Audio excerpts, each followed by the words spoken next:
Hello students, बेटा इस video असी अपने इस चैप्टर का बहुत इंपॉर्टेंट क्वेश्चन कवर अप कर रहे हैं। सो बी केयरफुल, ध्यान में समझिए। ओके, अपना क्वेश्चन की है, अपने को एक long straight current carrying conductor है, कंडक्टर कह लो या वायर कह लो, या अपने को लॉन्ग स्ट्रेट, लॉन्ग है, स्ट्रेट है, करंट कैरिंग वायर है, ठीक है। एंड अपन प्रीवियस वीडियोस पढ़े हुए हैं भी अगर किसी वायर चो करंट पास आउट होता है तो उसके सराउंडिंग्स मैग्नेटिक फील्ड प्रोड्यूस होता है। एंड बेटा लास्ट वीडियो जिसमें तुमको बायोट-सैवर्ट्स लॉ दस्या सी, बायोट-सैवर्ट्स लॉ की हेल्प लैके असी वो मैग्नेटिक फील्ड फाइंड भी कर सकते हैं, है ना। तो अपना वही कंसैप्ट यूज करना है। तो बेटा इस करंट कैरिंग वायर कारण पी पॉइंट पे कितना फील्ड होएगा इस फाइंड करना, ठीक है। इस करंट कैरिंग वायर कारण पी पॉइंट पे कितना फील्ड होएगा मैग्नेटिक फील्ड को फाइंड करांगे बाय यूजिंग बायोट-सैवर्ट्स। जेड़ा पी पॉइंट है ये वायर तो ए डिस्टेंस पे लेट कर दिया। A is the perpendicular distance of point P from the wire. Wire तो A perpendicular distance पे P point है जिससे ਅਸੀਂ magnetic field find कर रहे हैं। And for finding magnetic field we are using बायोट-सैवर्ट्स law। ते बेटा कि ਤੁਹਾਨੂੰ याद है मैं ਤੁਹਾਨੂੰ ਦੱਸਿਆ ਸੀ ਵੀ बायोट-सैवर्ट्स law पूरी वायर ਤੇ नहीं लगता। बायोट-सैवर्ट्स law small element ਤੇ लगता है। असी बायोट-सैवर्ट्स लॉ की हेल्प लैके स्मॉल एलीमेंट का पहला फील्ड कढ़ांगे at point. Okay, small element का फील्ड निकले फिर उन्होंने प्रॉपर लिमिट्स इंटैग्रेट करके फिर पूरी वायर का फील्ड आ जाएगा एट पॉइंट, ठीक है। तो जे तुसी बायोट-सैवर्ट्स लॉ लगाना है तो थोड़ा पहले एक स्मॉल एलीमेंट लेट करना पड़ेगा, स्मॉल एलीमेंट लेट करना पड़ेगा वायर पे कितने भी। तो बेटा आप पूरी वायर पे इस कंप्लीट वायर पे एनीवेयर कितने भी एक स्मॉल एलिमेंट लेट कर दो, स्मॉल एलिमेंट। आप इस ओ पॉइंट तो एल डिस्टेंस की दूरी एक स्मॉल एलिमेंट लेट कर,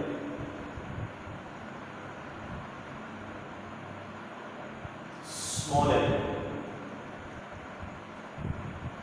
A, B, having length dl, element तो point तक का डिस्टेंस r and dl पे r लेट कर दो एंगल, ठीक है बेटा, समझिए। ओ पॉइंट तो एल डिस्टेंस की दूरी पे, दिस डिस्टेंस इज एल। और ओ तो एलिमेंट के सेंटर, एलिमेंट के सेंटर सी लेट कर देंगे, सी एलिमेंट का सेंटर सी। तो बेटा ओ तो एलिमेंट के सेंटर तक का डिस्टेंस है एल, मतलब ओ पॉइंट तो एल डिस्टेंस की दूरी पे ਅਸੀਂ एलिमेंट लेट कर दिया, एलिमेंट की लेंथ की dl, एलिमेंट तो पॉइंट तक का डिस्टेंस r एंड dl पे आर्च एंगल थीटा, ठीक है बेटा। तो पहला ਅਸੀਂ इस एलिमेंट का p पॉइंट पे मैग्नेटिक फील्ड फाइंड करांगे by using Biot Savart's. Clear. So magnetic field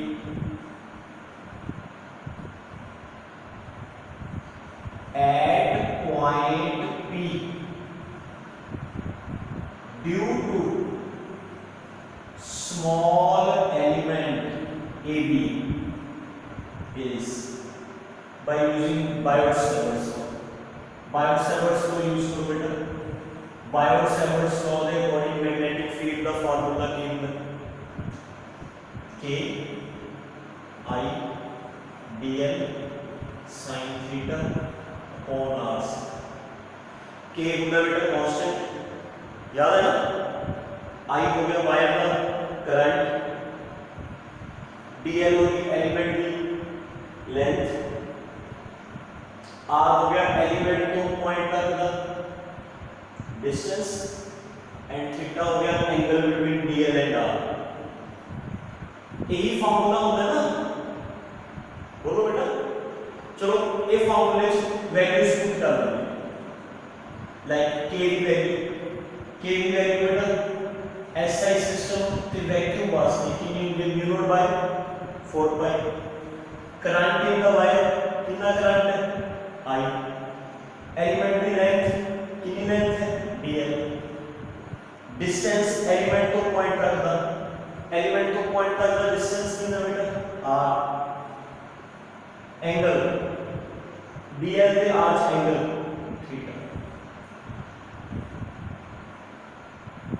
small magnetic field लिखा है, clear. Total magnetic field find करना है, पूरी वायर का मैग्नेटिक फील्ड फाइंड करना है पॉइंट P, ठीक है। ताकि ये स्मॉल मैग्नेटिक फील्ड की करेंगे बेटा integrate, then total magnetic field at point P due to whole wire, due to complete wire, whole wire is the total magnetic field करना है, बस ये स्मॉल मैग्नेटिक फील्ड भी इंटीग्रेशन करना है, क्लियर। समझ गए बेटा। एम सॉल्व करांगे, डीबी को इंटीग्रेट करांगे, फिर भी आ जाएगा। उन लिमिट्स पुट करनी है, लिमिट्स किਵੇਂ पुट करनी है, लिमिट्स ਅਸੀਂ पुट करांगे कि बॉटम पॉइंट को P पॉइंट ਨਾਲ ज्वाइन कर दो ਤੇ चेक करो ਇਹਦਾ A पॉइंट ਨਾਲ कितना एंगल है, बॉटम पॉइंट को P पॉइंट ਨਾਲ ज्वाइन कर दो ਤੇ चेक करो ਇਹਦਾ एंगल कितना बनता है। Let it be, let this angle is phi 1। Similarly top point को P पॉइंट ਨਾਲ ज्वाइन कर दो, ਇਹਦਾ चेक करो कितना एंगल आप परपेंडिकुलर लाइन का बेटा, लेट इट बी phi 2। बेटा दोनों एंगल्स से प्रॉब्लम है, एक प्रॉब्लम है कि ये एंगल जेड़ा ये वाला एंगल है ये है clockwise sense, this angle is in clockwise sense. आ एरो चेक करो, ये लाइन तो आ सेंटर वाली लाइन बन गई, ये सेंस की बन गई क्लॉकवाइज। तो बेटा ये आ सेंस बनी है, ये देखो इस लाइन तो इस लाइन पर ये एंटी क्लॉकवाइज सेंस, ये वाला एंगल क्लॉकवाइज सेंस है, आ वाला एंगल एंटी क्लॉकवाइज सेंस है। तो बेटा मैथमेटिकल साइन कन्वेंशन होंगे ने, जेड़ा एंगल क्लॉकवाइज सेंस होता है वो ਅਸੀਂ नेगेटिव लेने होंगे, जेड़ा एंटी क्लॉकवाइज सेंस होता है वो पॉजिटिव लेने होंगे। ये वाला एंगल क्लॉकवाइज सेंस है phi 1 एंगल क्लॉकवाइज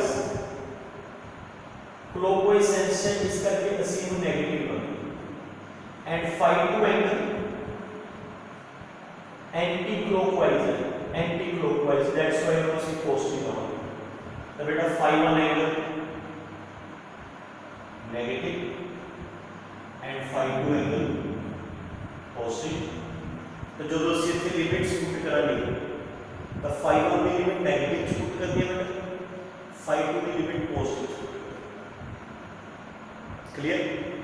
तो ਇੱਥੇ ਲਿਮਿਟਸ ਪੁੱਟ ਕਰਾਂਗੇ ਨਾ, ਇਨੀਸ਼ੀਅਲ ਲਿਮਿਟ, ਫਾਈਨਲ ਲਿਮਿਟ, ਉਦੋਂ ਅਸੀਂ ਇਹ ਪੁੱਟ ਕਰਾਂਗੇ ਵੀ बॉटम पॉइंट पर कितना एंगल है, नेगेटिव है तो पॉजिटिव है, तो टॉप पॉइंट पर कितना एंगल है, नेगेटिव है तो पॉजिटिव है। ये एंगल्स की लिमिट्स पुट कर लेंगे, ठीक है। अच्छा अब सुनो मेजर प्रॉब्लम है, ਅਸੀਂ लिमिट्स का पुट करेंगे इस एंगल की, जेड़ा इस लाइन ने आ परपेंडिकुलर डिस्टेंस वाली लाइन नाल बनाया है इस लाइन का एंगल या एदी लिमिट पुट करांगे इस लाइन की परपेंडिकुलर डिस्टेंस नाल इत्थे जो ਅਸੀਂ वैल्यू पुट करांगे देखो value mu naught by 4 pi I dl by r square sin theta। ਹੁਣ ਸੁਣੋ ਕੀ ਦਿੱਕਤ ਹੈ ਇੱਥੇ ਐਂਗਲ ਕਿਹੜਾ ਜਿਹੜਾ ਇਸ ਲਾਈਨ ਨੇ ਵਾਇਰ ਨਾਲ ਬਣਾਇਆ ਆਹ ਵਾਲਾ ਐਂਗਲ ਹੈ ਨਾ ਬੇਟਾ ਜਿਹੜਾ ਇਹ ਵਾਲੀ ਆਹ ਵਾਲੀ ਲਾਈਨ ਨੇ ਆ ਜਿਹੜੀ ਡਿਸਟੈਂਸ ਵਾਲੀ ਲਾਈਨ ਹੈ ਇਹਨੇ ਵਾਇਰ ਨਾਲ ਐਂਗਲ ਬਣਾਇਆ ਜਿਹੜਾ ਉਹ ਐਂਗਲ ਹੈ ਪਰ ਲਿਮਿਟਸ ਅਸੀਂ ਪੁੱਟ ਕਰ ਰਹੇ ਜਿਹੜਾ ਇਸ ਲਾਈਨ ਨੇ ਇਸ ਨਾਲ ਬਣਾਇਆ ਆਹ ਵਾਲੇ ਐਂਗਲ है ना तो ये गलत हो जाएगा या तो असी जे तुसी आही एंगल रखना है थे पूरे एंगल आई यूज करना है sin थीटा आ वाला फिर थोड़ी लिमिट्स आ वाली पुट करनी चाहिए आ वाली ठीक है phi 1 एंड आ वाली लिमिट phi 1 ये है एंटी क्लॉकवाइज प्लस पुट हो जाएगा ये है क्लॉकवाइज माइनस टू हो जाएगा जे तुसी एंगल आ रखना है और एंगल तो बेटा phi 1 एंड phi 2 की लिमिट्स आपको हो जाएंगी ठीक है पर असली लिमिट्स ले ले आ वाली क्योंकि जितने भी सिर्फ न्यूमेरिकल्स करांगे सिर्फ आही एंगल देखा जाएगा भी जेड़ा डिस्टेंस है ये परपेंडिकुलर डिस्टेंस नाल केड़ा एंगल बना रहे तो जदों सी आ लिमिट्स पुट करनी है फिर से आ एंगल भी ले सकते फिर सानू एंगल आ लेना पे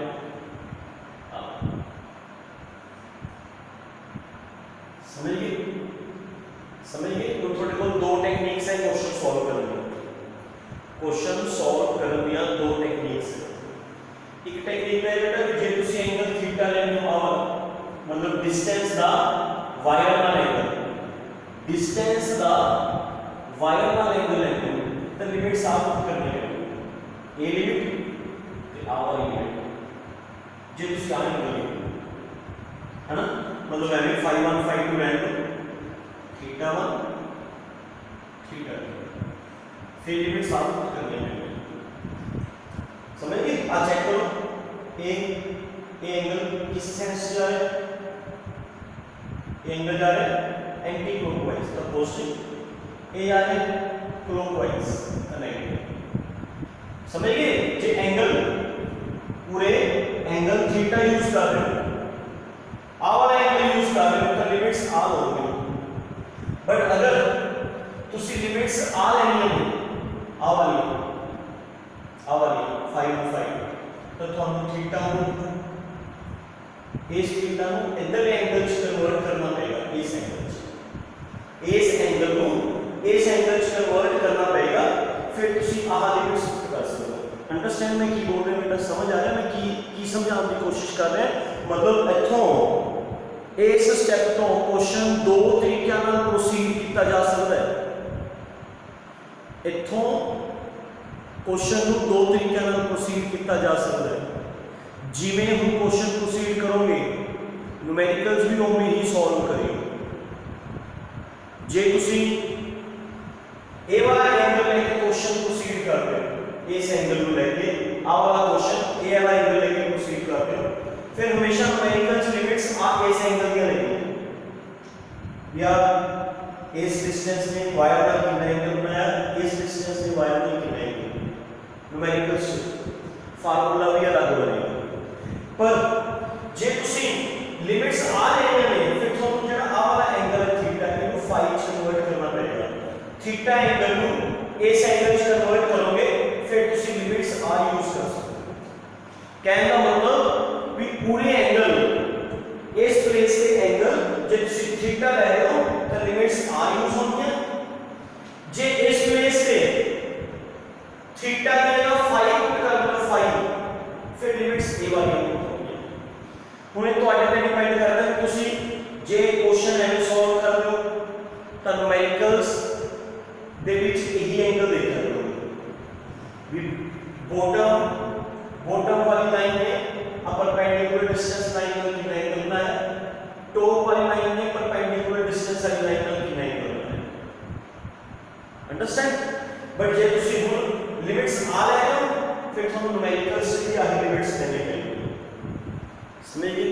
तो वैसे अपने बुक दे विच भी ये वाली लिमिट्स दित्तियां होईयां ने, न्यूमेरिकल्स भी इन्हां एंगल्स नाल सॉल्व कीते हुए हैं। मैं तुहानू इसे दे अकॉर्डिंग ही समझा रहा, समझ गए। मतलब क्वेश्चन इहदे नाल भी सॉल्व हो सकदा है, इहदे नाल भी सॉल्व हो सकदा है, पर बुक दे विच जिवें बुक च करवाया गया है ना, जिवें मैं तुहानू नोट्स च दस्सिया जिस तरीके नाल नोट्स बने हुए हैं, तुसी कंफ्यूज ना हो, इस करके मैं तुहानू उवें ही समझा रहा। एंड नोट्स के विच बेटा आ वाले एंगल्स नहीं दिते गए, ये वाले एंगल्स दिते गए हैं, इस करके मैं इन्हां एंगल्स पे कंसंट्रेट नहीं करवाऊंगा, ये वाले एंगल्स पे कंसंट्रेट ना करो, एग्री। इन्हां एंगल्स पे कंसंट्रेट ना करो। असी जब लिमिट्स पुट करांगे तो φ1 एंड φ2 में पुट करांगे, φ1 पुट करांगे नेगेटिव क्योंकि क्लॉकवाइज है, एंड φ2 पुट करांगे पॉजिटिव क्योंकि एंटी क्लॉकवाइज है। लिमिट्स जब आप पुट कर रहे हो तो तुहानू इत्थे एंगल भी आ लेना पड़ेगा। बेटा आ एंगल लोगे तो आ लिमिट्स पुट करनी है, जे आ एंगल लोगे तो लिमिट्स आ पुट करनी है। हुण तुसी लिमिट्स ना पुट कर रहे हो ए वाली तो एंगल आ नहीं ले सकते, तुहानू ये एंगल नू इस एंगल च कन्वर्ट करना पड़ेगा, थीटा नू आ फाई की फॉर्म च कन्वर्ट करना पड़ेगा, फिर लिमिट्स पुट हो जाएगी। How you convert theta into phi, बहुत आसान है, बहुत इजी है। अब चेक करो, ये जी ट्रायंगल है, इस तीन एंगल्स हैं, एक 90 डिग्री, एक थीटा, एक फाई। ट्रायंगल के तीन एंगल दसा, थीटा प्लस फाई प्लस 90, तीन एंगल दसा कितना होता है 180, 90 of the level, 90 of the level, 5 of the level, 180 minus 90 90, ये बन जाएगा बेटा थीटा, थीटा 90 माइनस 5, तो बेटा साइन थीटा, थीटा है 90 माइनस 5, साइन 90 माइनस 5 cos 5, तो मतलब कि ऐसी mu naught by 4 pi I by R square dl cos 5, agree. ਹੁਣ फाई आ गया, हम इसी लिमिट्स पुट कर सकते हैं। इनिशियल लिमिट -φ1, अपर लिमिट 5 को पॉजिटिव च लेना, φ1 नेगेटिव च लेना। ਹੁਣ साडा काम सेट हो गया भी जेड़ा एंगल इत्थे है फाई उसे दी लिमिट्स फाई है तो लिमिट्स भी इस दी है, समझ गए ना। भी जिवें इस डिस्टेंस का एंगल है तो लिमिट्स भी ए वाली ते आ वाली होगी। जे तुसी एंगल आ रखदे आ वाला एंगल फिर तुहानू लिमिट्स कहां ते कहां लेके जाने, असली लिमिट्स आप पुट करनियां ने, इस करके मैंने इस एंगल फाई दे विच कन्वर्ट करना, थीटा नू फाई च कन्वर्ट करना। हुण असि अपनी इंटीग्रेशन सॉल्व कर सकते हैं, ठीक है बेटा। So listen, this is equation number 7। तुहानू पूरे तक समझ आ गया? पहला तो इन्ना दसो पूरे तक समझ आ गया?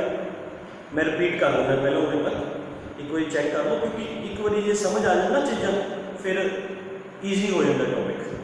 तुम देखो XY is a long wire carries current I, इस वायर का वायर तो A परपेंडिकुलर डिस्टेंस पे एक पॉइंट है P उथे फीड करना सी, we have to calculate field. ਅਸੀਂ यूज करना सी Biot Savart's law, and Biot Savart's law लगाने वास्ते ਅਸੀਂ इस पॉइंट को L डिस्टेंस की दूरी पे एक स्मॉल एलिमेंट लेट कर रहे हैं dl, having length dl, distance इधर है r, एंगल इधर है थीटा।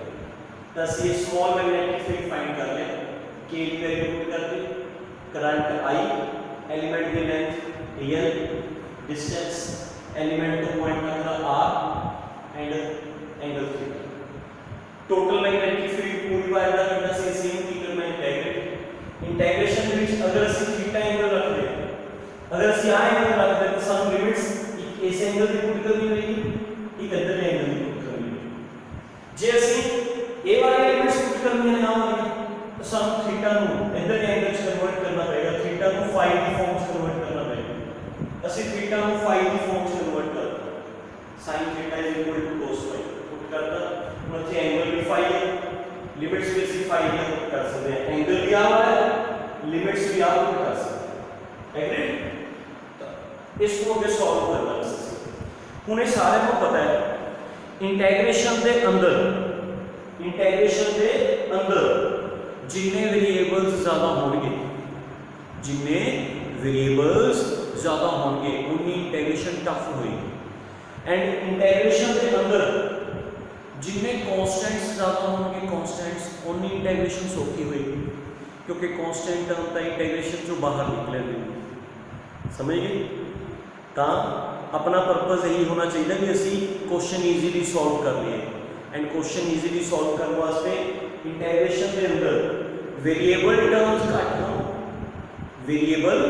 टर्म्स घट हो, कॉन्स्टेंट टर्म्स ज़्यादा हो, फिर तुम इंटैग्रेशन ईजीली सॉल्व कर सकते हो।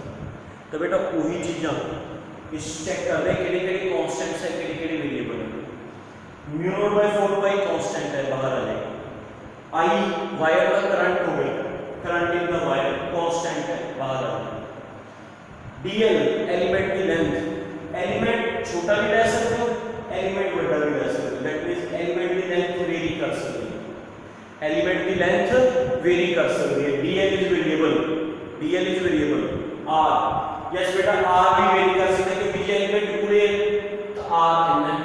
जितना एलिमेंट दूर जाएगा r बढ़ेगा, जितना एलिमेंट नेड़े आएगा r घटेगा। अलग अलग एलिमेंट्स वास्ते r अलग अलग है। That means dl variable, r variable है ना। तो μ0/4 constant, i constant, dl variable, r variable.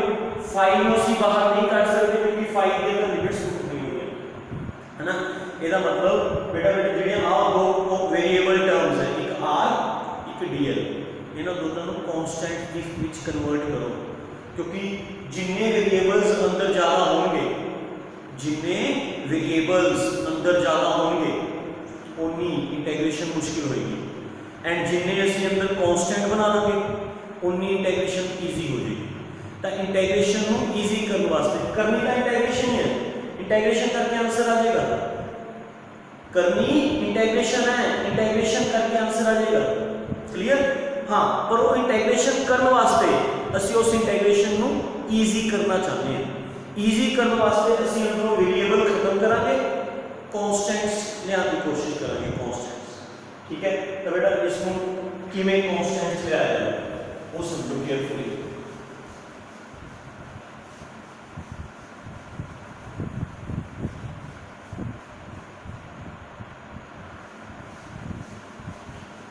Yes बेटा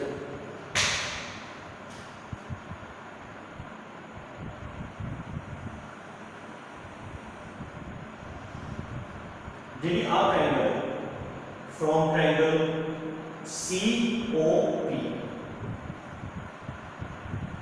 from triangle COP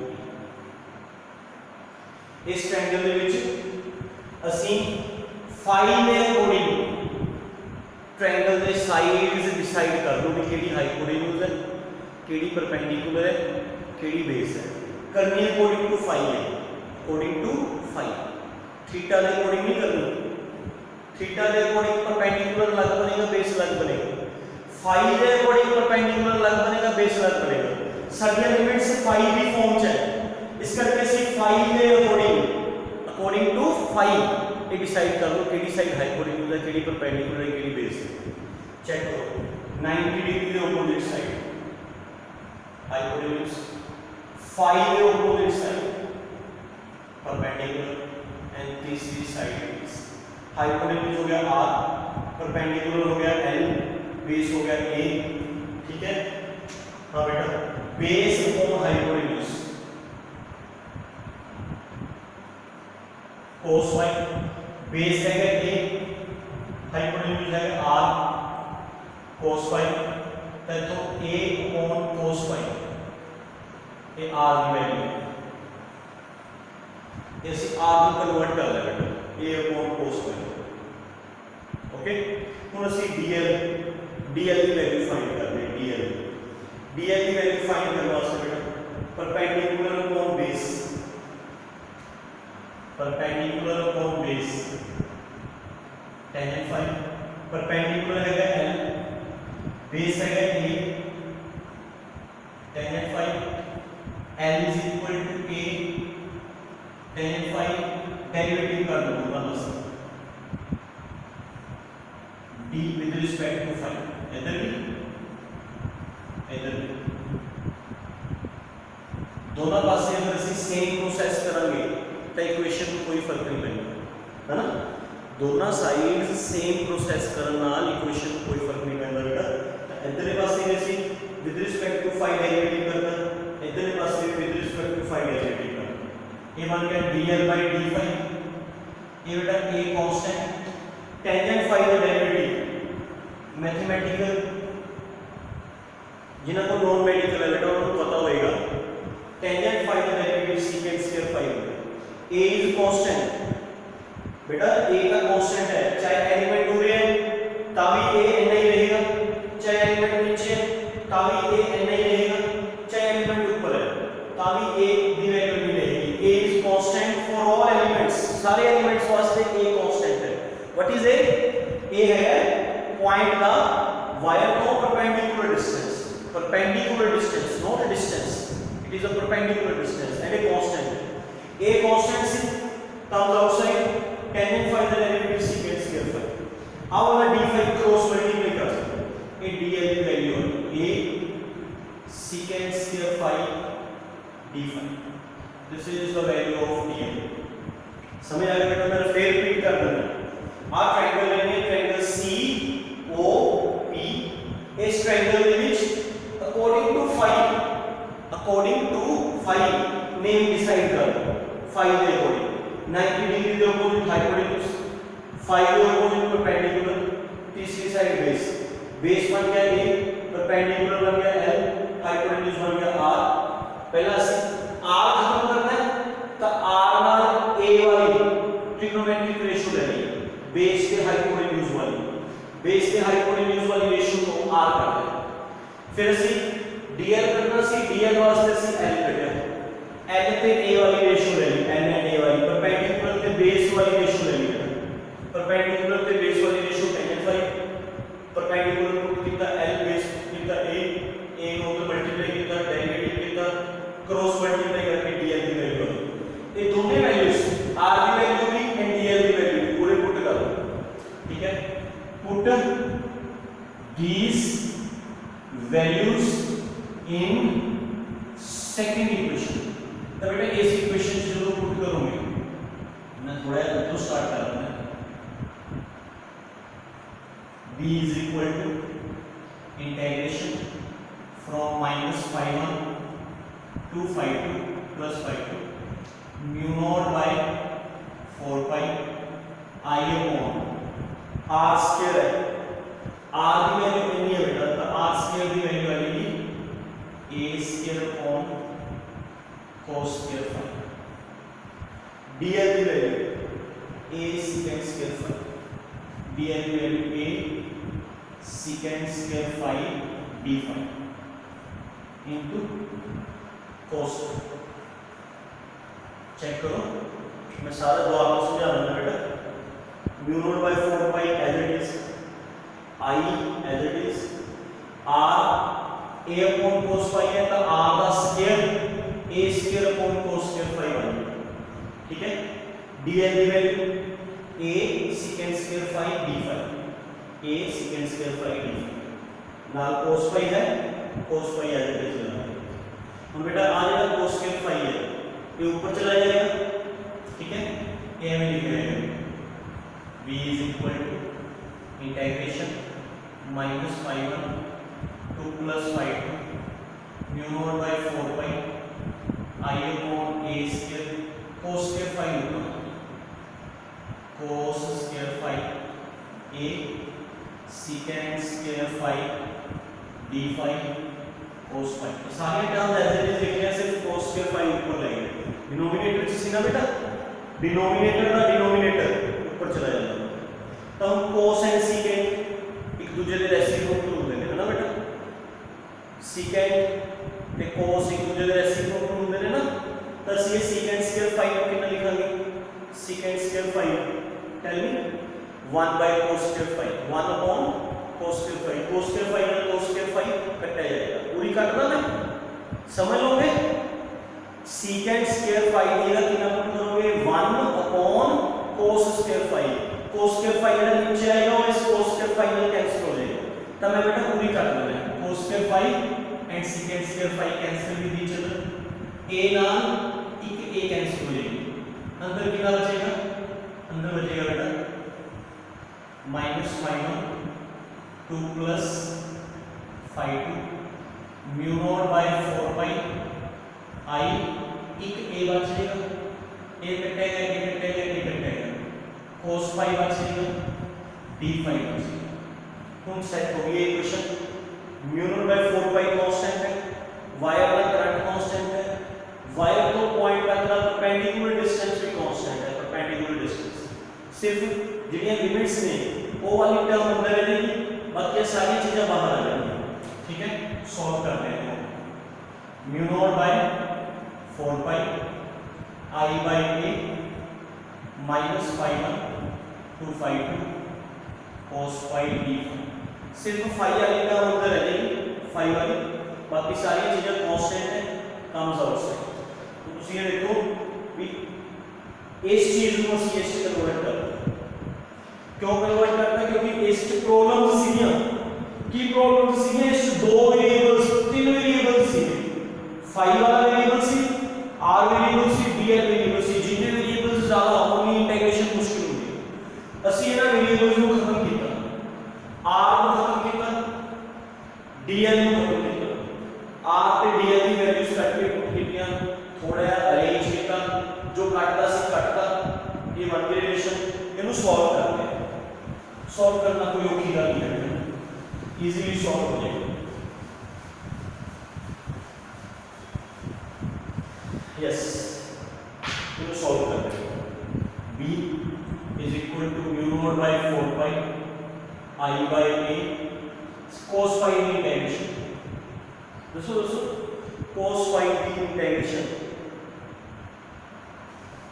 sin phi या minus sin phi cos phi की integration sin phi integral cos phi का डेरिवेटिव होगा minus sin phi cos phi का derivative होगा minus sin phi integration के लिए sin phi upper limit upper side lower limit lower side solve कर लो आसान है कि 4 pi i by a sin बोलो पहला upper limit phi 2 minus sin minus phi clear है तो तुम्हें पता ही है sin of minus theta minus sin theta पता है कि नहीं पता मैथ वाले को पता होगा नॉन मेडिकल वाले को sin of minus theta minus sin theta मतलब sin के अंदर माइनस हो गए उसे हम बाहर कर सकते यही कांसेप्ट में लगेगा sin के अंदर माइनस है उसी के माइनस बाहर कटोगे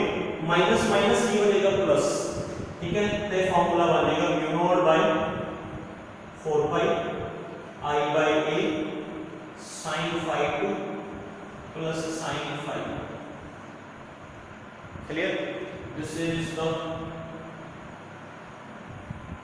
formula for magnetic field at point P due to this long wire ठीक है इस फॉर्मूले की चीजें mu naught by 4 pi constant है ਤੁਸੀਂ म्यू नॉट बाय 4 pi भी लिख सकते हो k भी लिख सकते हो k लिखना k लिख लियो सारे आर्टिकल्स k लिखना k लिख लियो कोई प्रॉब्लम नहीं k कांस्टेंट जिसकी वैल्यू ਸਾਨੂੰ पता है 10 raised to power -7 पिछली वीडियो में दसी थी है ना i हो गया वायर का करंट a हो गया वायर को पॉइंट तक का परपेंडिकुलर डिस्टेंस डिस्टेंस नहीं परपेंडिकुलर डिस्टेंस वायर को पॉइंट तक का परपेंडिकुलर डिस्टेंस phi 2 होगा बेटा ऊपर ले एंड का परपेंडिकुलर डिस्टेंस लाइन का एंगल एंड phi 1 हो गया नीचे वाले एंड का परपेंडिकुलर डिस्टेंस वाली लाइन का एंगल ठीक है तो ਜਦੋਂ ਤੁਸੀਂ न्यूमेरिकल सॉल्व करोगे ਜਦੋਂ न्यूमेरिकल सॉल्व करोगे ਉਦੋਂ ਤੁਹਾਨੂੰ ਨੈਗੇਟਿਵ ਪੋਜ਼ਿਟਿਵ ਲੈਣ ਦੀ ਲੋੜ ਨਹੀਂ ਹੈ ਕਿਉਂਕਿ ਅਸੀਂ ਜਿਹੜਾ ਫਾਰਮੂਲਾ ਬਣਾਇਆ ਹੈ ਇਹ ਨੈਗੇਟਿਵ ਪੋਜ਼ਿਟਿਵ ਲੈ ਕੇ ਹੀ ਬਣਾਇਆ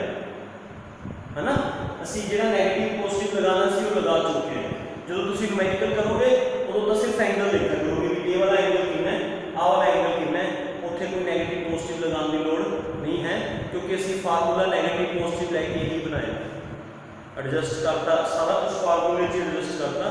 ਹੁਣ ਜਦੋਂ ਤੁਸੀਂ ਨਿਊਮੈਰੀਕਲ ਕਰੋਗੇ ਤਾਂ ਉੱਥੇ एंगल्स नेगेटिव या पॉजिटिव लैन की लोड़ नहीं, उत्थे एंगल्स क्लॉकवाइज या एंटी क्लॉकवाइज देखने की लोड़ नहीं, ਅਸੀਂ फार्मूले से एडजस्ट करते हैं नेगेटिव पॉजिटिव वैल्यूज। किवें सॉल्व करना समझ आ गया? This is the magnetic field at point P due to this one.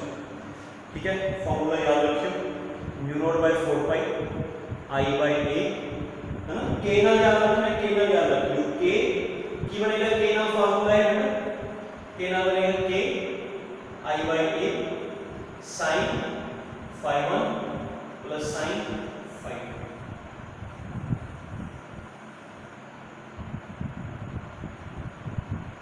ये वाला फॉर्म k ना याद रखना है, k ना याद रखना, म्यू नॉट बाय 4 पाई ना याद रखना है, म्यू नॉट बाय 4 पाई ना याद रखना।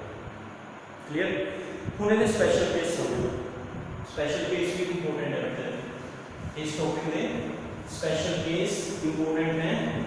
फार्मूले बनोगे न्यूमेरिकल्स से भी एंड आर्टिकल्स से भी लगेंगे। ठीक है,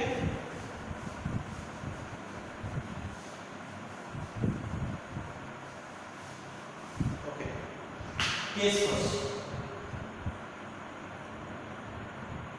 if wire is infinitely long and point P lies near its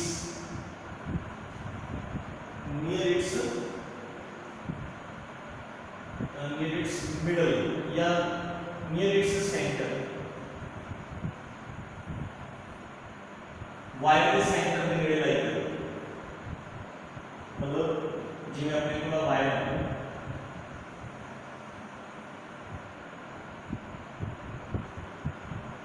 ਇਹਦੇ ਸੈਂਟਰ ਦੇ ਨੇੜੇ ਲਾਈ ਪੁਆਇੰਟ, ਐਂਡ ਇਹ ਵੀ ਵਾਇਰ ਹੈ ਇਨਫਾਈਨਾਈਟਲੀ ਲੌਂਗ ਹੋਵੇ, ਇਹਦਾ A ਐਂਡ B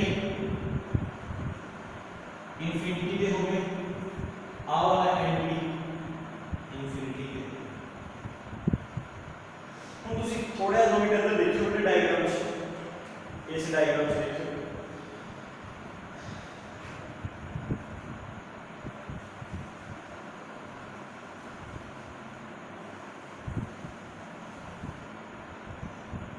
ध्यान से देखिए बेटा,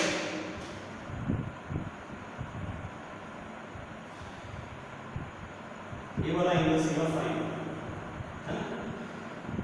हम जिमें ਅਸੀਂ ਇਹ वाला पॉइंट दूर लेके जाओगे, दूर तो ये एंगल बढ़ेगा, this angle goes on increase, और दूर लेके जाओगे ये एंगल और बढ़ेगा, मतलब जिमें जिमें पॉइंट दूर जाएगा, दूर ये एंगल इंक्रीज हो गया, phi 1 गोज ऑन इंक्रीज। जब ये वाला एंगल इन्फिनिटी पे चला गया, इन्फिनिटी मतलब बहुत दूर, ये एंगल अप्रोक्सीमेटली एंगल इन्फिनिटी के आगे मीट करेगा, अप्रोक्सीमेटली ये एंगल जेड़ा है ये 90 डिग्री, अप्रोक्सीमेटली 89 डिग्री 88 डिग्री बनेगा, 88 डिग्री 89 डिग्री को उसके अप्रोक्सीमेटली कितना ले लेंगे 90 डिग्री ले, मतलब जेड़ा एंड वायर का जेड़ा एंड दूर जाएगा, दूर उसका एंगल लार्ज हो जाएगा, एंगल बढ़ जाएगा, ये वाला जेड़ा एंगल है ना ये एंगल बढ़ जाएगा, ये एंगल अप्रोक्सीमेटली जेड़ा आ एंगल है बेटा, आ वाला एंगल ये एंगल अप्रोक्सीमेटली 88 डिग्री 89 डिग्री बन जाएगा, जिनो से अप्रोक्सीमेटली 90 डिग्री। सिमिलरली ऊपर वाला एंगल इनफिनिटी एदा का देखो, एदा तो नीचे वाला एंगल इनफिनिटी पे है, इनफिनिटी पे लगा आ वाला एंगल भी phi 1 भी 90 डिग्री बनेगा, एंड एदा ऊपर वाला एंगल इनफिनिटी पे है, एदा ऊपर वाला एंगल भी ये वाला एंगल भी phi 2 भी 90 डिग्री बनेगा। जेड़ा एंड इनफिनिटी पे होवे, इनफिनिटी पे वायर दा जो एंड इनफिनिटी पे होवे ओदे आ वाले एंगल की नहीं के बदल के बेटा 90 डिग्री बनेंगे। एग्रीड? तो बेटा क्योंकि ये दोनों एंड्स इनफिनिटी पे नहीं, वायर इज इनफाइनाइटली लॉन्ग दोने एंड्स इनफिनिटी पे ने यानी दोने एंगल 90 डिग्री बनेंगे। तो बेटा इसका φ1 भी 90, φ2 भी 90। मैग्नेटिक फील्ड का formula K I/A sin 90 sin 90 sin 90 sin 90 1, ठीक है, ये बन जाएगा K 2I/2। एम याद रखना है, एम याद रखो। K की वैल्यू पुट करनी है, वैल्यू पुट कर दो μ0/4 2I/2। पर कटिंग ना करियो क्योंकि 2 ਨਾਲ 4 कट कर दो, क्योंकि फिर अपन μ0/4 की वैल्यू का पता है 10⁻⁻⁷, फिर μ0/π की वैल्यू नहीं पता होगी। एग्रीड तक कट ना करियो, इन्हें एम याद रखियो। ये ਜਦੋਂ भी वायर इनफाइनाइटली लॉन्ग होवे ਤੇ ਪੁਆਇंट ਵਾਇਰ ਦੇ ਸੈਂਟਰ ਦੇ ਨੇੜੇ ਹੋਵੇ, ਸੈਂਟਰ ਦੇ ਨੇੜੇ, ਫਿਰ ਦੋਨੇ ਐਂਗਲਸ 90 ਡਿਗਰੀ ਬਣ ਕਰਨ। ਇਹ ਫਾਰਮੂਲਾ ਐਵੇਂ ਯਾਦ ਰੱਖਿਓ ਕਿ 2I/2 ਇੰਨਾ ਮੈਗਨੈਟਿਕ ਫੀਲਡ ਬਣੇਗਾ, ਠੀਕ ਹੈ। ਪਰ ਇਹ ਫਾਰਮੂਲਾ ਲੱਗਣਾ ਕਦੋਂ ਬੇਟਾ, ਜਦੋਂ ਵਾਇਰ ਇਨਫਾਈਨਾਈਟਲੀ ਲੌਂਗ ਹੋਵੇ ਐਂਡ ਪੁਆਇंट ਵਾਇਰ ਦੇ ਸੈਂਟਰ ਦੇ ਨੇੜੇ, centre. This is case first. समझ आ गया, इजी है। सेकंड केस, सेकंड केस समझो बेटा,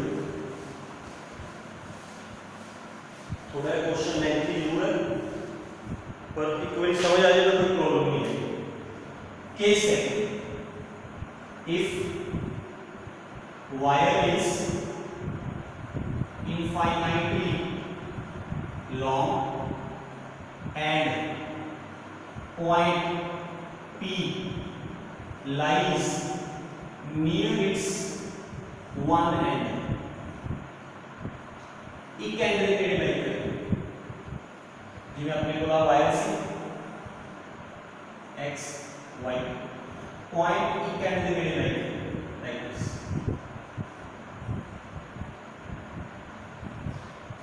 A and infinity मतलब जेड़ा पॉइंट है वो एक एंड के सामने होएगा, जिस एंड के सामने होएगा दूसरा एंड इंफिनिटी पे होएगा। जे ये पॉइंट ऊपर के एंड के सामने है तो नीचे वाला इंफिनिटी पे होएगा, जे नीचे वाले एंड के सामने है तो ऊपर वाला एंड इंफिनिटी पे होएगा। पॉइंट P वायर के एक एंड के सामने दूसरा एंड इंफिनिटी पे। हुन तुम चेक करो, जे ए वाला पॉइंट आप पॉइंट ऊपर लेके जाने हैं ऊपर, फिर जेड़ा बेटा φ1 angle it goes on decrease, it decrease जितना तुसी ऊपर लेके जाओ इक्वल टू 4 का है ना, 4 ऊपर लेके जाओ 4 का बिल्कुल जो सामने आ जाती है इसके सामने बिल्कुल तो ये एंगल कितना बन जाएगा 0। मतलब पॉइंट P जिस एंड के सामने होएगा उस एंड का एंगल 0 होएगा, जेड़ा एंड इंफिनिटी ते होएगा इंफिनिटी ते उस एंड का एंगल कितना होएगा 90। जिमें इस ऊपर वाला एंड इंफिनिटी ते है तो ऊपर वाला एंगल 90 हो जाएगा, नीचे वाले एंड के सामने है इसका एंगल 0 हो जाएगा। जे एक पॉइंट P ऊपर वाले एंड के सामने होगा, ऊपर वाले एंड के सामने तो φ2 0 हो जाएगा, फिर नीचे वाले एंड का एंगल कितना बन जाता 90 डिग्री। मतलब इस केस एक एंगल 0 बनेगा, एक एंगल 90 बनेगा। जे φ1 0 है तो φ2 90 बनेगा, जे φ1 90 है तो φ2 0 बनेगा। एक एंगल 0 एक एंगल 90, तो पुट करो k I/A sin 0 sin 90 sin 0 0 sin 91 formula है k I/A। मतलब ये फार्मूला एंड पॉइंट पे लगाना है, एंड पॉइंट जो पॉइंट वायर के एक एंड के सामने होवे फिर फार्मूला k I/2। सेंटर का फार्मूला की बने सी जे पॉइंट सेंटर दे विच ਹੁੰਦਾ सेंटर फिर फार्मूला बने सी 2I/2। तो फर्क है बेटा दो फार्मूले में, ख्याल रखियो। जे पॉइंट वायर के सेंटर के सामने ਹੁੰਦਾ, सेंटर के सामने दोनों एंड्स इंफिनिटी पे होते, ऊपर वाला एंड भी इंफिनिटी पे नीचे वाला एंड भी इंफिनिटी पे, फिर सेंटर का फार्मूला है k 2I/2 इस 2 है। जे एक एंड इंफिनिटी पे एंड वायर में एक एंड के पॉइंट एक एंड के सामने है, दूसरा एंड इंफिनिटी पे है, फिर कलर के आई बाय ए लगेगा, 2 नहीं लगेगा। ये डबल है, इस नल सेंटर पे फील्ड वायर दे सेंटर पे फील्ड वायर दे एंड नल डबल हो गया। That is second case, this is second case. Clear? Case number 3 में समझो।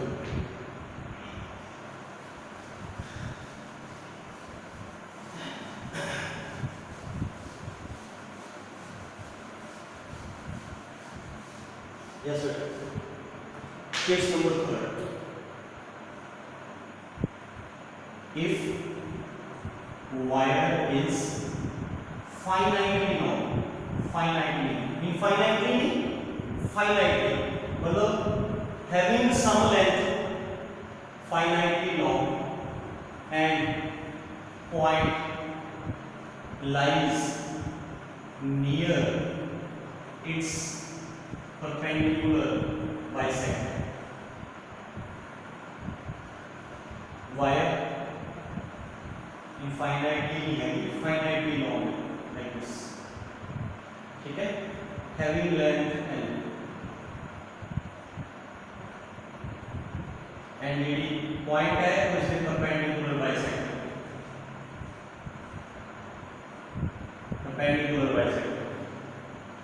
ठीक है बेटा? परपेंडिकुलर भी है एंड बाइसेक्टर भी है, तो बेटा ए L/2 होगी, आगे L/2 है ना? जितना एंगल आ बनेगा उतना ही एंगल आ बनेगा। φ1 एंड φ2 दोनों इक्वल बनेंगे, φ1 एंड φ2 इक्वल होंगे, क्योंकि ट्रायंगल्स कॉन्ग्रुएंट हो गया ना। आ साइड इसे इक्वल होगी, आ साइड कॉमन होगी, ये एंगल 90 डिग्री का हो गया। एस ए एस कॉन्ग्रुएंसी लगी, ट्रायंगल्स कॉन्ग्रुएंट, तो एंगल इक्वल होंगे, मतलब जितना एंगल आएगा उतना ही एंगल आएगा। फाइन, फिर फार्मूला बनेगा b is equal to k i by a sin phi plus sin phi, दोनों phi पे पुट करके क्या आ जाएगा k i by a 2 sin phi, ठीक है?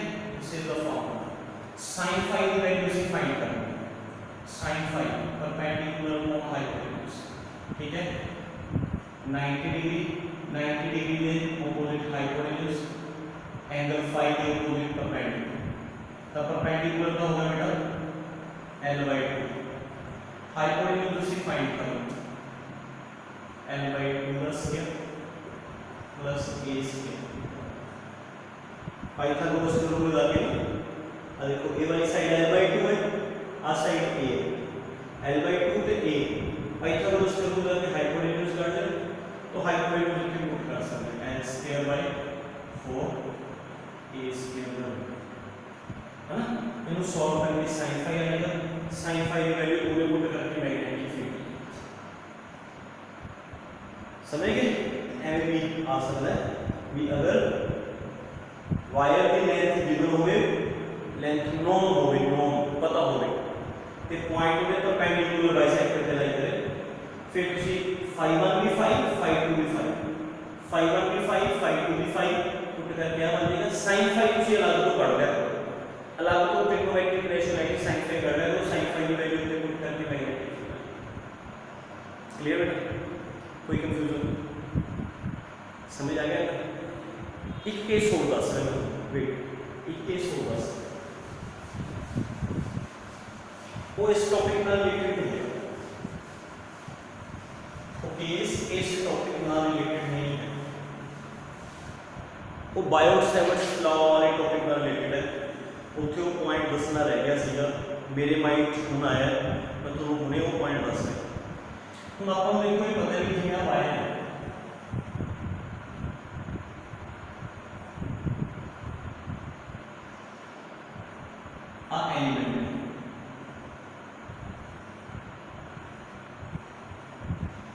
एलिमेंट तो अब पॉइंट है,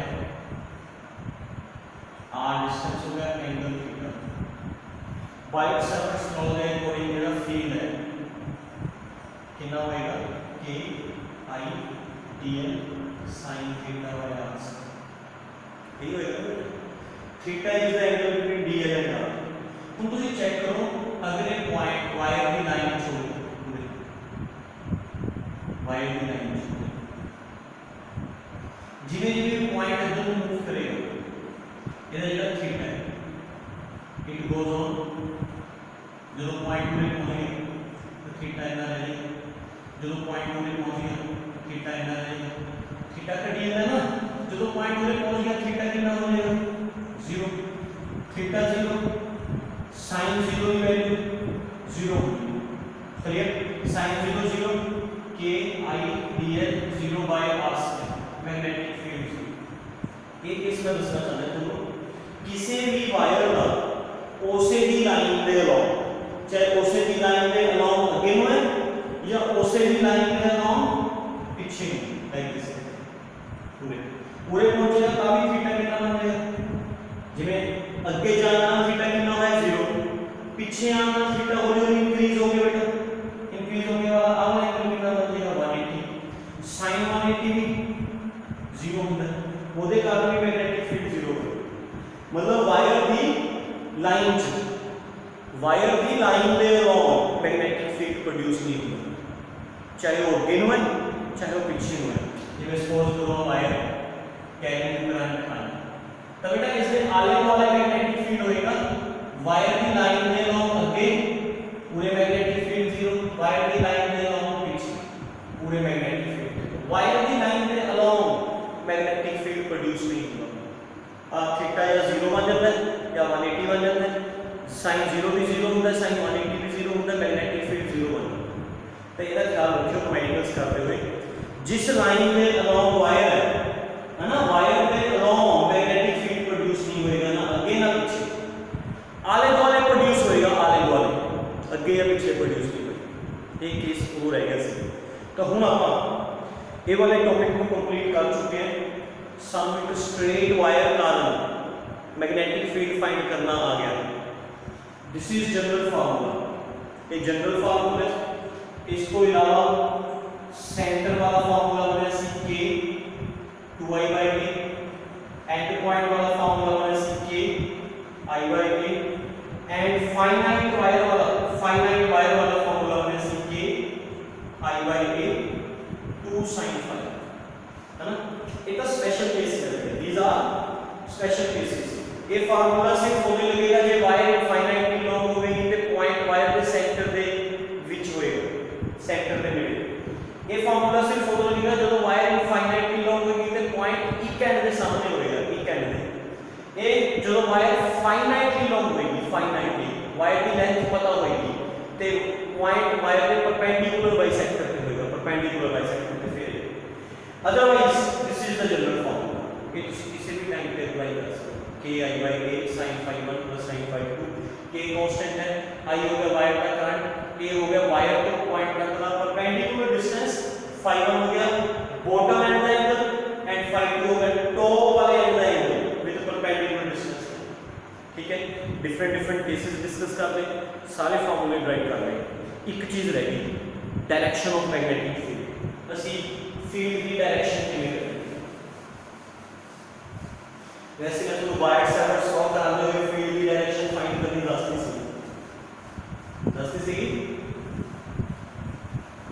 by using Maxwell's right hand thumb by using Maxwell's right hand thumb rule लगा के ਅਸੀਂ फील्ड की डायरेक्शन फाइंड कर सकते हैं ठीक है ਹੁਣ एक चीज ये भी समझो ਜਿਹੜਾ हम रूल ਦੱਸ ਰਹੇ कहते अगर वायर स्ट्रेट है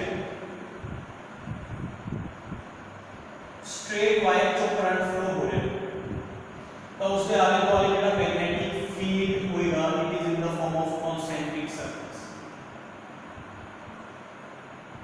concentric circles की फॉर्म concentric circles का पता है वो सर्कल्स जिनका सेंटर सेम होवे वो सर्कल्स जिनका सेंटर सेम होवे और उसी की बोलते हैं concentric circles तो बेटा मैग्नेटिक फील्ड लाइंस ऐसे होंगी straight wire due to straight current carrying wire कारण मैग्नेटिक फील्ड होएगा in the form of concentric circles की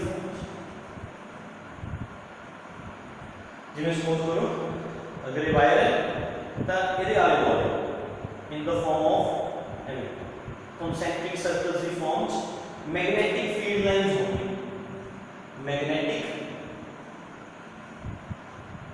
field lines ਇਹਨਾਂ field lines ਦੀ direction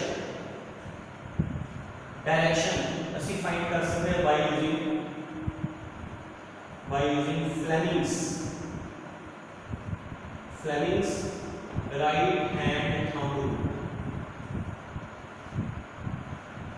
Fleming's right hand thumb rule ਅਸੀਂ direction find कर सकते हैं मैग्नेटिक फील्ड लाइंस किਵੇਂ लगाना है कहते जिस डायरेक्शन करंट है उस डायरेक्शन च राइट हैंड का थंब रखो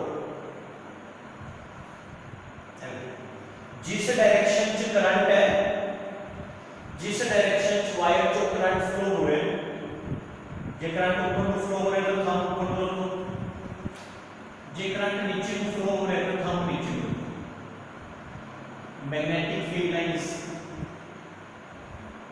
होंगियां कॉन्सेंट्रिक सर्कल की फॉर्म है ना बट उन्होंने डायरेक्शन फाइंड करनी है तो जिस डायरेक्शन से करंट है अपने राइट हैंड का थंब रखो जिधर को फिंगर्स कर्व होंगी फिंगर्स उस सेंस मैग्नेटिक फील्ड लाइंस को होंगी ये मैं चेक करो इथे मैं थंब ऊपर को रखा है अदरों फिंगर्स अंदर को जा रही है अंदर घूम के इधरों बाहर को आ रही है तो बेटा इधर की साइड को फील्ड लाइंस एंटर करेंगे एंटर अंदर को जाएंगे तो बेटा घूम के इधर की साइड को फील्ड लाइंस बाहर इथों बाहर मींस मैं तुम थ्री डायमेंशनल शो कर दूं जिवें आ वायर चो करंट फ्लो हो रहा है तो जिस डायरेक्शन से करंट फ्लो हो रहा है थंब रखो बेटा इधरों फिंगर्स अंदर जा रही हैं घूम के इधरों बाहर आ रही हैं इधरों फील्ड लाइंस एंटर होंगे इधरों बाहर एवे घूम this is the direction of magnetic field lines समझिए जिवें ये है इस करंट नीचे को है नीचे को तो थंब नीचे को रखोगे थंब नीचे को रखो देखो थंब नीचे को रखे तो इधरों फिंगर्स एंटर हो रहे हैं घूम के इधरों बाहर आ रही है इधरली साइड को बाहर आ रही है इधरली साइड को एंटर कर रही है तो इधरों फील्ड लाइंस एंटर कर रही है लाइक दिस इधरों फील्ड लाइंस बाहर आ रही है ये मैं तुमको थ्री डायमेंशनली शो करा लाइक दिस अरे दिस इज द कंडक्टर जिस डायरेक्शन से करंट है उधर थंब रखो फिंगर्स इधरों एंटर कर रही है घूम के इधरों बाहर आ रही है मतलब इस तरीके ना होगी मैग्नेटिक फील्ड्स एग्रीड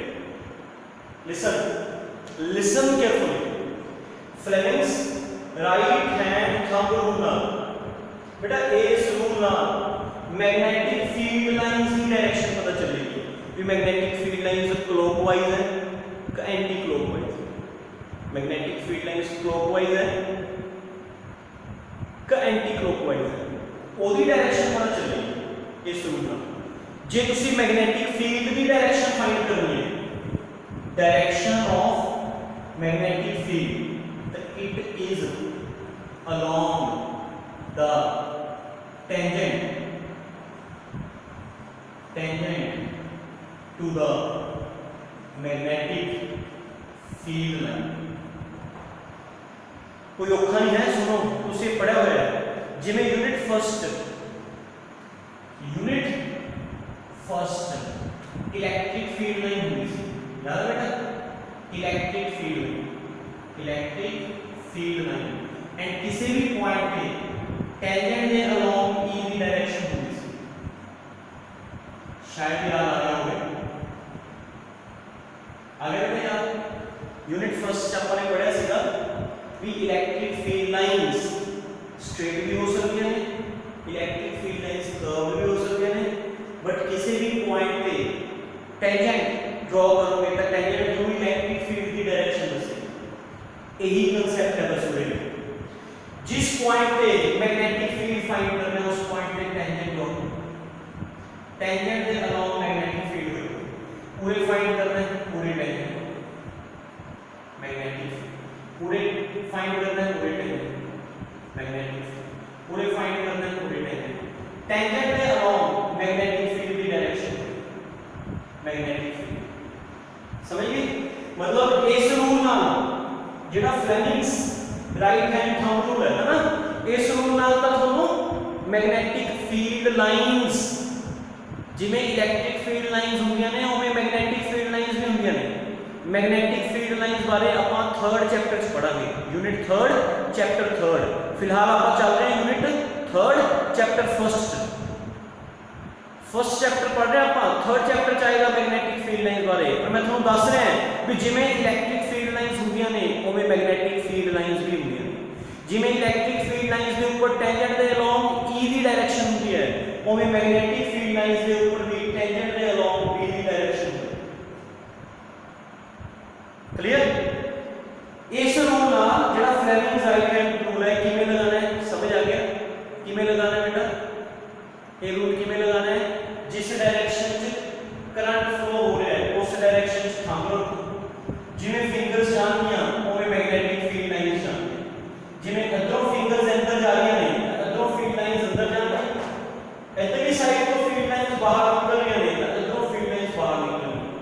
एवें ना करिए बेटा भी तुसी पूरे फील्ड लाइन देखनी है, तुसी एवें करी आओ भी देखो कि फिंगर्स अंदर जा रही ने, तुसी कहो भी इथों फील्ड लाइंस अंदर जाती नहीं।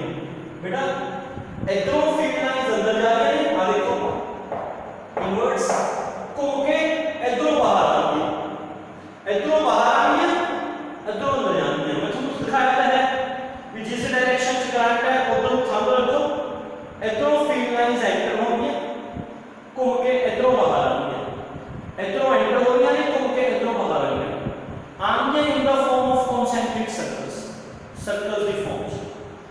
ठीक है? लेकिन वो सर्कल क्लॉकवाइज बनता है कि एंटी क्लॉकवाइज बनता है, वो तुमको केड़ा रूल दसेगा? Right hand thumb rule. Right hand thumb rule लगा के तुसी फील्ड लाइंस की डायरेक्शन काट दोगे एंड जे पे फील्ड की डायरेक्शन करनी है draw the tangent, draw the tangent. For example मैं तुमको समझा रहा बेटा, ध्यान से समझो। जिवें सपोज करो इस डायग्राम के अकॉर्डिंग आ वायर है, वायर के अकॉर्डिंग जिहड़ियां मैग्नेटिक फील्ड लाइंस होंगियां वो एवें कंसेंट्रिक सर्कल की फॉर्म होंगी। It is in the form of concentric circle. जिवें मैं कड़ा शो कर रहा हूं, रिंग शो कर रहे हैं ना, एवें सर्कल की फॉर्म्स होंगे। हुण बेटा ये सर्कल क्लॉकवाइज है कि एंटी क्लॉकवाइज है ना? ये फाइंड करने वास्ते असी रूल लगाया करंट की डायरेक्शन किधर नु है? ऊपर नु। मैं फिंगर्स हम ऊपर नु रखा, फिंगर्स मेरी एवें जा रही है तो मतलब इधरों फील्ड लाइन एंटर होएगी घूम के इधरों बाहर आएगी। फील्ड लाइन होएगी इस तरीके की, एवें आ वायर है, आ फील्ड लाइन है। मैं थोड़ी देर वायर हटा दूंगा। Okay, this is field line. एवें होएगी बेटा भी इधरों एंटर हो, समझ रहे हो ना? इधरों इधरली साइड तो एंटर होंगे एंड इधरली साइड तो बाहर आएंगे, एवें है फील्ड लाइन। हुण मान लो जो तुसी इस पॉइंट पे मैग्नेटिक फील्ड फाइंड करना है, मैग्नेटिक फील्ड तो इस पॉइंट पे टेंजेंट के अलोंग मैग्नेटिक फील्ड अगे को होएगा, अगे along x axis, along x axis होएगा इस पॉइंट पे। हाँ जी, तुसी इस पॉइंट पे फील्ड फाइंड करना है तो उरे टेंजेंट ड्रॉ कर दो, अंदर को होएगा ब्लैक बोर्ड वाला। जे तुसी इस पॉइंट पे फील्ड करना है तो उरे टेंजेंट ड्रॉ कर दो। आ देखो किधर को होएगा? मेरे वाला, अलोंग नेगेटिव एक्स एक्सिस मेरे वाला। जे तुसी इस पॉइंट पे जिथे मेरा थंब है इथे फील्ड करना है, उरे टेंजेंट ड्रॉ कर दो। किधर को आएगा फील्ड? ਤੁਹਾਡੇ वाला। हर पॉइंट पे फील्ड की हो रहा है? चेंज हो रहा है। मैग्नेटिक फील्ड की डायरेक्शन टेंजेंट ड्रॉ करके फाइंड करोगे। समझिए, मैग्नेटिक फील्ड की डायरेक्शन टेंजेंट ड्रॉ करके उरे फाइंड करना तो उरे टेंजेंट ड्रॉ कर दो, उरे फाइंड करना तो उरे टेंजेंट ड्रॉ कर दो, उरे फाइंड करना तो बेटा उरे टेंजेंट ड्रॉ हो जाएगी, उरे फाइंड करना तो उरे टेंजेंट ड्रॉ हो जाएगी। मैग्नेटिक फील्ड की डायरेक्शन मिलेगी along the tangent to the field line. हाँ, फील्ड लाइन की डायरेक्शन, फील्ड लाइन क्लॉकवाइज है या एंटी क्लॉकवाइज है, पूरी डायरेक्शन को कौन दसेगा? फ्लेमिंग्स राइट हैंड रूल लगाना आ गया। ठीक है बेटा। Magnetic field lines due to straight wire, due to straight wire magnetic field lines ਹੁੰਦੀਆਂ ਨੇ in the form of concentric circles ਉਹਨਾਂ ਸਰਕਲਸ ਦੀ ਡਾਇਰੈਕਸ਼ਨ ਕਲੋਕਵਾਈਜ਼ ਹੈ ਕਿ ਐਂਟੀ ਕਲੋਕਵਾਈਜ਼ ਹੈ ਉਹ ਤੁਸੀਂ ਕਿਹੜੇ ਰੂਲ ਨਾਲ ਕੱਢੋਗੇ ਫਲੈਮਿੰਗਸ ਰਾਈਟ ਹੈਂਡ ਥੰਬ ਰੂਲ ਨਾਲ ਰਾਈਟ ਹੈਂਡ ਥੰਬ ਰੂਲ ਕਿਵੇਂ ਲਗਾਉਣਾ ਸਮਝ ਆ ਗਿਆ ਥੰਬ ਰੱਖਣਾ ਹੈ ਕਰੰਟ ਦੀ ਡਾਇਰੈਕਸ਼ਨ ਜਿਵੇਂ ਫਿੰਗਰਸ ਕਰਵ ਹੋਣਗੀਆਂ ਉਵੇਂ ਮੈਗਨੈਟਿਕ ਫੀਲਡ ਲਾਈਨਸ ਜਾਣਗੀਆਂ ਫਿੰਗਰਸ ਅਗਰ ਅੰਦਰ ਨੂੰ ਜਾਂਦੀਆਂ ਨੇ ਤਾਂ ਜਿੱਥੇ ਅੰਦਰ ਨੂੰ ਜਾ ਰਹੀਆਂ ਨੇ ਉੱਥੇ ਮੈਗਨੈਟਿਕ ਫੀਲਡ ਅੰਦਰ ਨੂੰ ਹੋਏਗਾ ਘੁੰਮ ਕੇ ਦੂਸਰੇ ਪਾਸੋਂ ਬਾਹਰ ਨੂੰ ਹੋਏਗਾ ਅਦੋਂ ਇਨਵਰਸ ਘੁੰਮ ਕੇ ਇਧਰੋਂ ਹਾਂ ਫੀਲਡ ਲਾਈਨ ਤੋਂ ਤੁਸੀਂ ਫੀਲਡ ਦੀ ਡਾਇਰੈਕਸ਼ਨ ਫਾਈਂਡ ਕਰ ਸਕਦੇ ਹੋ ਅੰਡਰਸਟੈਂਡ ਮੀ ਫੀਲਡ ਲਾਈਨ ਤੋਂ ਤੁਸੀਂ ਫੀਲਡ ਦੀ ਡਾਇਰੈਕਸ਼ਨ ਫਾਈਂਡ ਕਰ ਸਕਦੇ ਹੋ ਬਾਈ ਡਰਾਇੰਗ ਟੈਂਜੈਂਟ ਜਿਵੇਂ ਇਲੈਕਟ੍ਰਿਕ ਫੀਲਡ ਲਾਈਨ ਤੋਂ ਇਲੈਕਟ੍ਰਿਕ ਫੀਲਡ ਦੀ ਡਾਇਰੈਕਸ਼ਨ ਪਤਾ ਚੱਲ ਸਕਦੀ ਹੈ by drawing tangent magnetic field line ਤੋਂ ਇਹ ਮੈਗਨੈਟਿਕ ਫੀਲਡ ਲਾਈਨਸ ਨੇ these are magnetic field lines ਇਹਨਾਂ ਤੋਂ ਮੈਗਨੈਟਿਕ ਫੀਲਡ ਦੀ ਡਾਇਰੈਕਸ਼ਨ ਪਤਾ ਚੱਲ ਸਕਦੀ ਹੈ ਬਾਈ ਡਰਾਇੰਗ ਟੈਂਜੈਂਟਸ ਟੈਂਜੈਂਟ ਦੇ ਅਲੋਂਗ ਮੈਗਨੈਟਿਕ ਫੀਲਡ ਸਮਝ ਆ ਗਿਆ ਬੇਟਾ ਟੌਪਿਕ ਬਹੁਤ ਇੰਪੋਰਟੈਂਟ ਹੈ ਇਹਨੂੰ ਐਟਲੀਸਟ ਇੱਕ ਜਾਂ ਦੋ ਵਾਰ ਲਿਖ ਕੇ ਦੇਖਿਓ ਐਂਡ ਵੀਡੀਓ ਇੱਕ ਜਾਂ ਦੋ ਵਾਰ ਜ਼ਰੂਰ ਰਿਪੀਟ ਕਰਿਓ ਬੇਟਾ ਚੰਗੀ ਤਰ੍ਹਾਂ ਸਮਝ ਆ ਜਾਏ ਠੀਕ ਹੈ ਥੈਂਕ ਯੂ ਵੈਰੀ ਮਚ